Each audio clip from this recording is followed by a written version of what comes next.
Brilliant. Magnificent. Leadership. Dedicated. Dynamic. Fantastic. The Energizer Bunny. How do you describe yourself? Enthusiastic, passion. I have passion. I have passion for what I do. I'm enthusiastic about what I believe in. You know, when I was in elementary school, I was a bit of a class clown. And in high school, it was a very different kind of situation for me.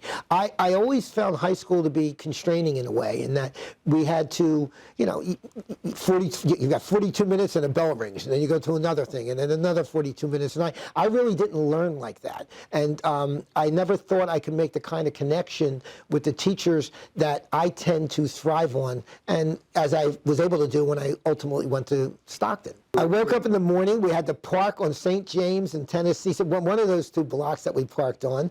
We went walking up one of the boardwalk ramps, and there we were looking. It was, I think it said interim location on a sign on the front of the then condemned Mayflower Hotel. I remember, and I know him to this day. I actually just ran into him just a couple days ago. His name was Dr. Shelby Broughton, a chemist. He had this long ponytail. He was wearing a leather vest, a leather pants, and no shirt. Okay, and that is who my original preceptor or advisor was. So I didn't know. I thought I was in La La Land, quite frankly. But he turned out to be one of the most brilliant people I had ever met.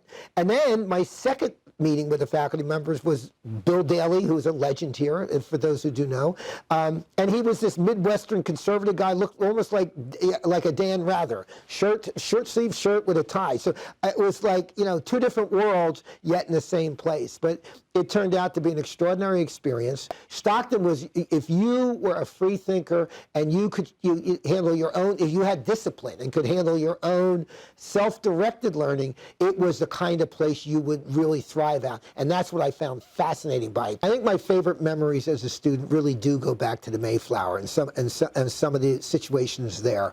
It was just so, it was such a bonding experience to be able to eat with the faculty members, to learn from the faculty members, to conduct activities with the faculty members, to go to the Mickey Finn Room, which was a bar with the faculty, okay, to do all the kinds of things, to listen to entertainers. That's the most memorable part of my experiences.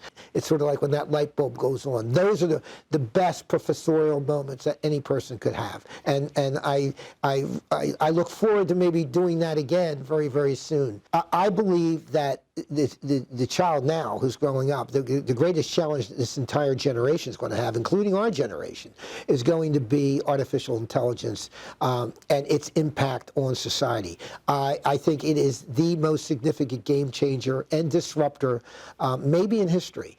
Certainly, you know, it's going to take what technological advances we have seen in the last 10 or 15 years to a completely different level.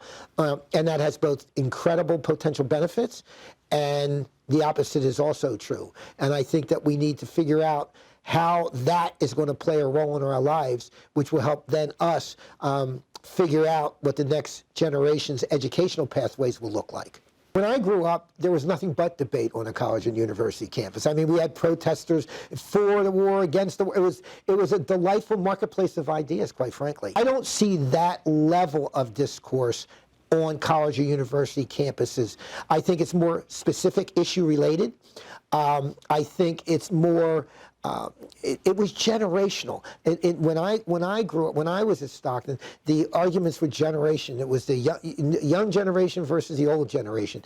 That's not the argument now. I think the arguments now are more ideologically framed, and I think that's why it can be so divisive, because rational arguments sometimes don't work in that environment. It's very emotional, and so arguments get emotional rather than rational. And I think that's the hardest thing, to try to settle that down, get people to step back and think about the issues. Okay, I think every generation ultimately becomes brighter. I mean, they have access to so much more material. Now, what they have to learn to do, and our job is to do, is to get them to know the difference between fact and fiction.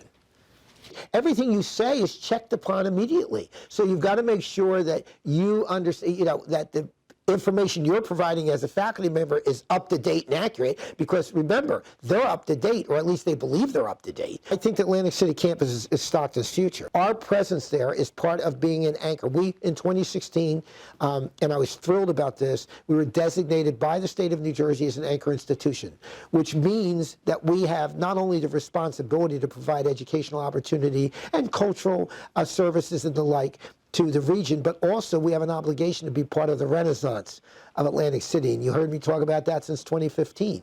And that's because we are an anchor institution, not unlike the old-fashioned malls where you had Macy's on one end and Sears on the other end, and then you build everything in between. And so you have the casino industry at the northern end, you've got us at the southern end, even though it's not really north and south, as you well know, okay, and Atlantic Care in between, and our job is to be the anchors, okay, meds and eds. Our job is to be the anchors of whatever renaissance occurs in the city. And when we started building, is, if you recall, is when, you know, Hard Rock became Hard Rock, Ocean became, you know, reopened, because we were investing. We were the first steel going up. So our ability to continue, whether it's phase 3, whether it's at Gardner's Basin, I think is critically important to the economy of the city. And that's really part of what being an anchor institution is.